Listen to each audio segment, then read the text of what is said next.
Study with Sanjeev sir YouTube channel पर आपका हार्दिक अभिनंदन है। आज 1850 1857 की क्रांति का ये मतलब पार्ट है। इसके और भी पार्ट हम पढ़ा चुके हैं और इसके आने वाला भी पार्ट आप वीडियो में बने रहिए। डिटेल में पढ़ रहे हैं हम लोग 1857 की क्रांति, कई पार्ट में वीडियो आने वाली है, तो वीडियो में बने रहिए। वीडियो अगर अच्छा लगे तो लाइक कीजिए, सब्सक्राइब कीजिए।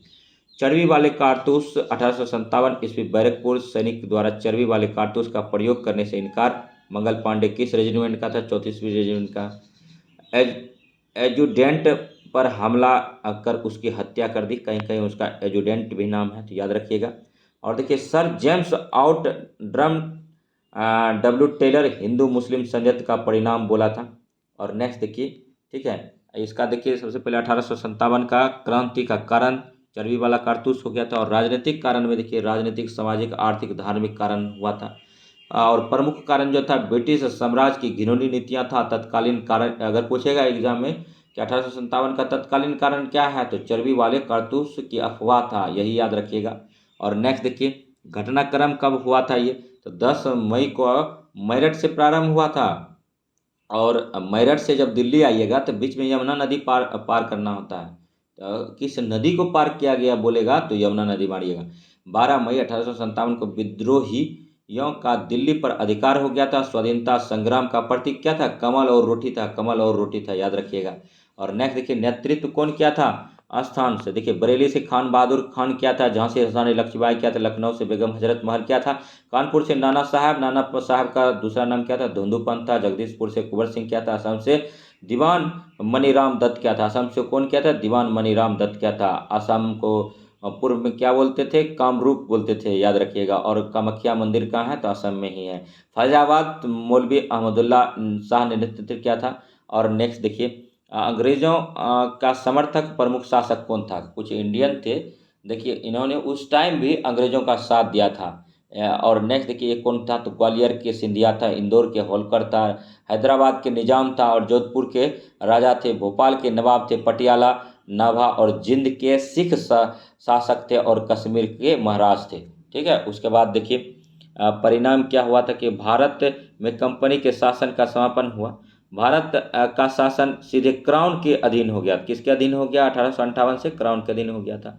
और नेक्स्ट देखिए, पहले कौन शासन चलाता था? ब्रिटिश ईस्ट इंडिया कंपनी चलाता था भारत पर, और उसी का मतलब नेक्स्ट उसी का शासन चलता था। भारत में ब्रिटिश साम्राज्य के विस्तार पर रोक हुआ। धार्मिक मामले में हस्तक्षेप की नीति, जैसे कान में बाली वगैरह पहनते थे यहाँ, तो और दूसरा बात था कि सती प्रथा था।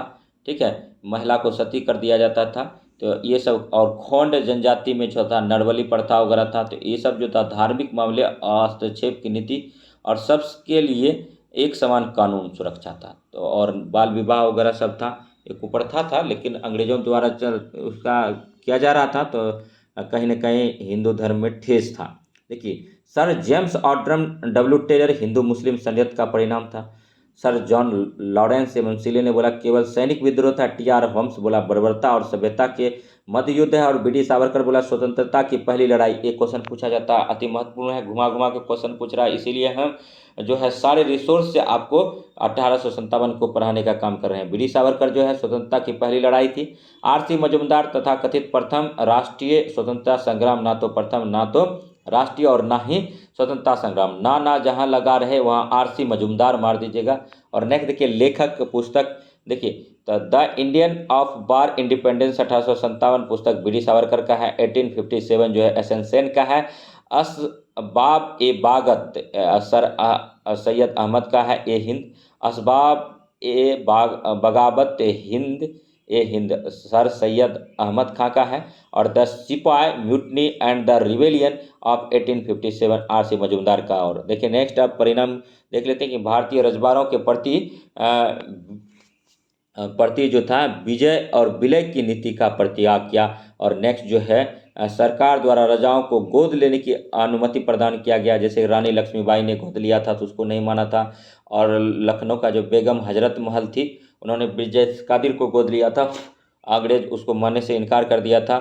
और जिसका होता क्या था कि जिसका कोई राजा का पुत्र नहीं होता था, रानी का पुत्र नहीं होता था, जिसका कोई वंश नहीं होता था, अपना सगा ब्लड रिलेशन जिसके साथ नहीं था, तो अगर गोद भी लेता था तो इसको अडलौजी, ठीक है, हड़प नीति का शिकार कर लेता था, ठीक है। क्योंकि उसका हवाला देता था कि आपका अपना वंश नहीं है, तो इसीलिए इस कानून के तहत, हड़प नीति के तहत उनके राज्य को हड़प लिया जाता था। तो अब देखिए समस्या क्या है। भारतीय सेना के नवगठन के लिए पील आयोग बना था। तो भारतीय सेना के नवगठन के लिए कौन सा बना था? पील आयोग बना था। तो वीडियो कैसा लगा? अगर वीडियो अच्छा लगा तो लाइक कीजिए, सब्सक्राइब कीजिए, और इसका नेक्स्ट पार्ट देखने के लिए GS study with Sanjeev sir YouTube channel से जुड़े रहिए।